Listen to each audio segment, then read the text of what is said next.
Good evening, folks. It's Diamond with the Oppenheimer Ranch Project, Magnetic Reversal News, and Shinrin-yoku, bringing you a grand solar minimum update Friday, January 29th, 10 p.m. Mountain Time, 2021.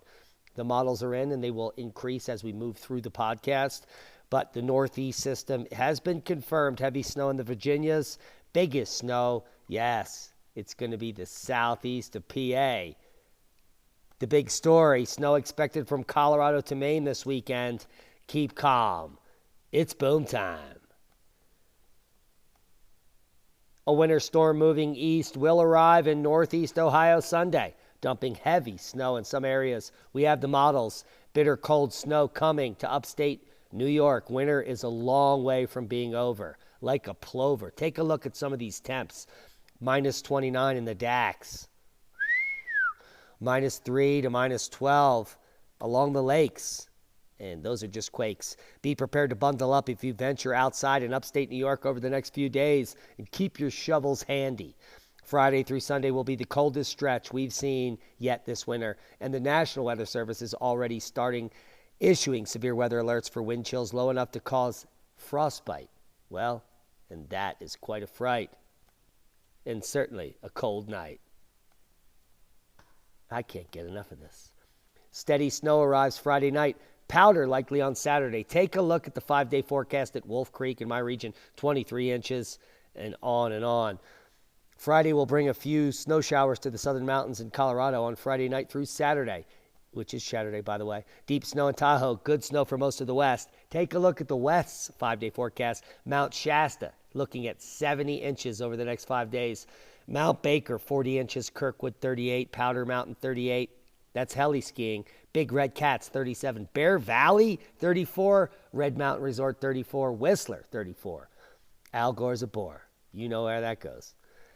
Here we're looking at the total snowfall amounts, and we're looking at 72 hours of powers, 6 to 8 feet in some of these regions. Totally insane. As we look for a southern system to set up and move through the Northeast, already 8 to 10 inches in some regions of New York. Already on the ground over the last 3 days. A winter storm moves eastward. A prolonged winter storm is expected to begin in the Midwest and persist into early next week for the Northeast.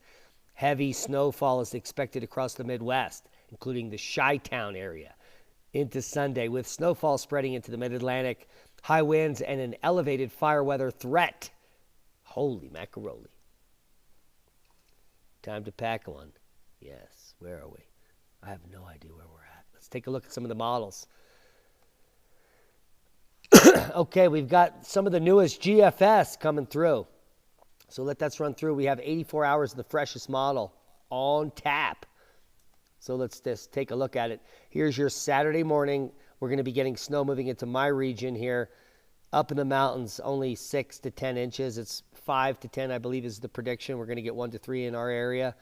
Just a light swaddling close. Then this storm is going to regroup and then start to pummel, starting with Illinois, Indiana, southern Wisconsin, eastern Iowa, and there's northern Ohio, really getting some nice totals there. It's looking like 6 to 10 inches in many areas along the banks of the Erie there. The Lake of the Erie. But take a look at the storm, how it builds up here in North Carolina, up through Virginia, southern West Virginia, and then explodes in central PA, east central PA there. Hello, that's right where the turnpike goes. So 16, 18 inches potentially could be a disastrous event, and that's just told through February 2nd, Tuesday, which is a lose day there in that region. Apparently. So those are the current models, and let's blow it up so you can see the Northeast in high def. There you can see, let me see if we can shrink this down a little. Yeah, that way we can all take a look at the snow moving up through Virginia there.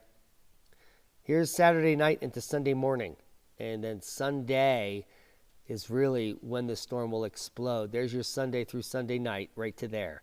So light snow Sunday night will be moving into PA, and it will already have dumped its global warming goodness on the Virginias and West Virginia there.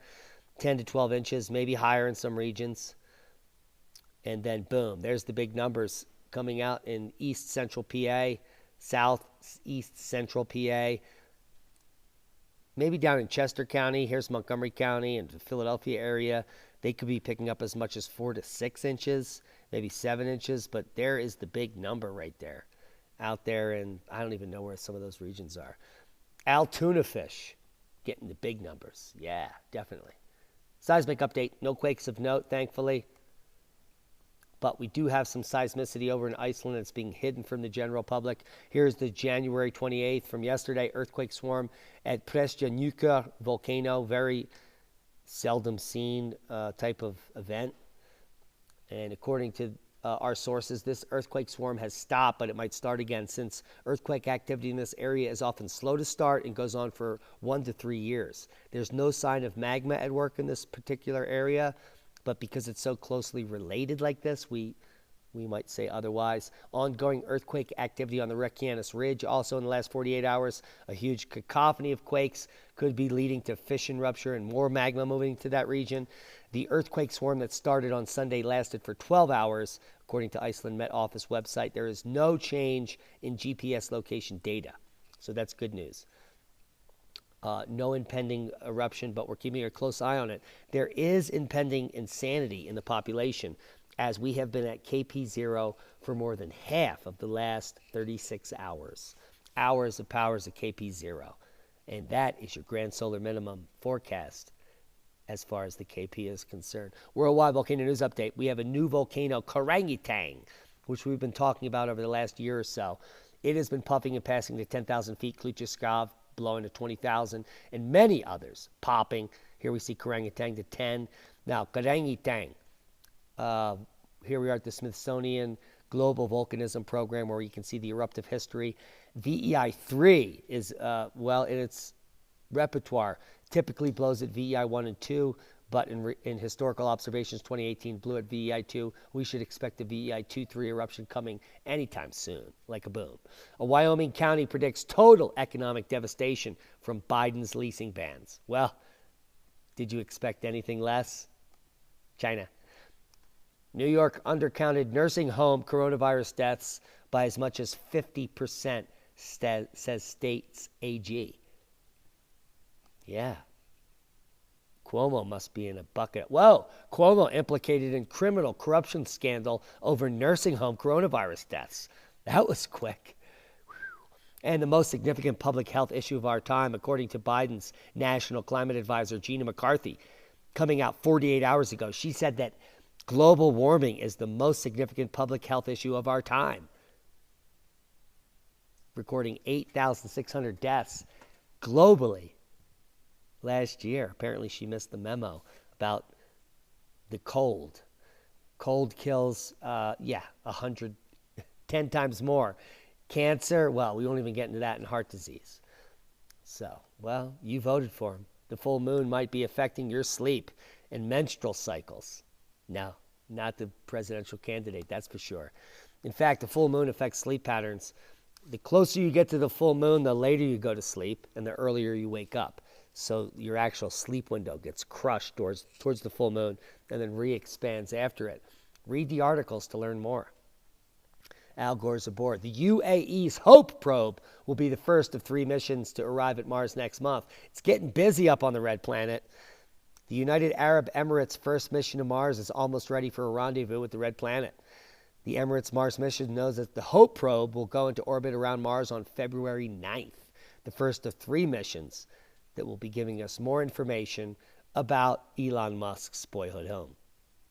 Does COVID-19 impact male fertility? Well, certainly it does, because no one can get laid with all the social distancing and lockdowns. Bars are closed. Experts urge caution about new evidence. Yeah, it wasn't a manufactured virus. It's completely natural. Archaeology, priceless 500-year-old shipwreck treasure found in the Forbidden Zone. This is an amazing find, and I can't even show you a picture. That's how much, oh, there it is. That's how much bandwidth we have. Take a look at this. This is a shipwreck in a drained lagoon. Yeah, just amazing. They found gold and other stuff here. This needs a full excavation. And it's in an area called the Forbidden Zone, which is not actually forbidden. It's just used in the title to make it more salacious. But read about it. It's awesome. So are the Isle of Pine Mounds, a South Pacific mystery. Now, in these small picturesque islands in the French territory of New Caledonia hides a mystery that continues to defy rational explanation, only it doesn't. They just write about it like that so that you read the article. If you read the article, there's a total rational explanation. More than 400 grass-covered mounds, averaging 2 or 3 meters in height, dot the Isle of Pines. At first glance, these tumuli, which is what they're called, as they are termed by scholars, look unremarkable, but a handful of excavations from 1959 to 1960 revealed what lies hidden beneath them. And it is an amazing sight. Here is a cross-sectional analysis. And if we can just blow that up, let's take a look. There it is. Vertical circular shaft in the top.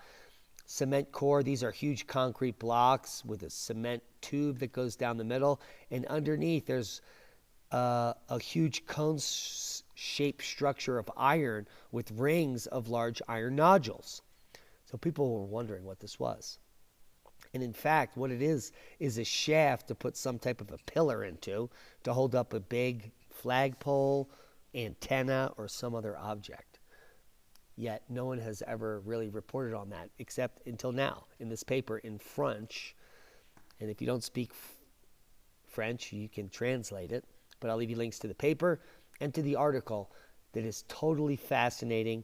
Now, the reason it's fascinating is not because it's called ancient, because these are concrete tubes that potentially a shaft of some sort was inserted into the iron to keep it from weathering and to keep it stable. Now, what they've determined through dating is that this concrete is 10,000 years old or older. So, this is clearly the same antediluvian type society at Göbekli Tepe trying to do something to warn us or to tell us what's going on, or perhaps to bring people in during the catastrophe using big flags or something. I don't know, but it's completely amazing. Decentralized microgridding can and will provide 90% of neighborhoods' energy needs after the grid down scenario. So if you want to know how we're going to survive and thrive in the future after the event, learn about decentralized microgridding. And we're all going to have to tie our stuff back together and to start anew. And that's a boom. One other hint and a tip, which is not any financial advice whatsoever, completely fantastical nonsense, and doesn't mean anything. Coinbase is going public via direct listing. And if you want to buy some stock, you probably shouldn't buy this one unless you want to make money. Hope you got something out of the video. Proper prior planning prevents piss poor performance as we get pummeled in the Northeast like a beast, like when I was a kid. This is like in the 70s and 80s when we used to get buried in the global warming goodness in Pennsylvania. Shut up, Al! I told him to go to sleep early. Guy never quits. We love each and every one of you. Thanks to our one-time donors, our new Patreons. Without you, we could not be this powerful. I would not spend hours sharing this on dozens of alternative sites just to get a few more views. We need to get this message out. The most important person is the one that shares this video, as well as the one that watches it. We love all of you equally, just like Joe Biden, hiding in the basement.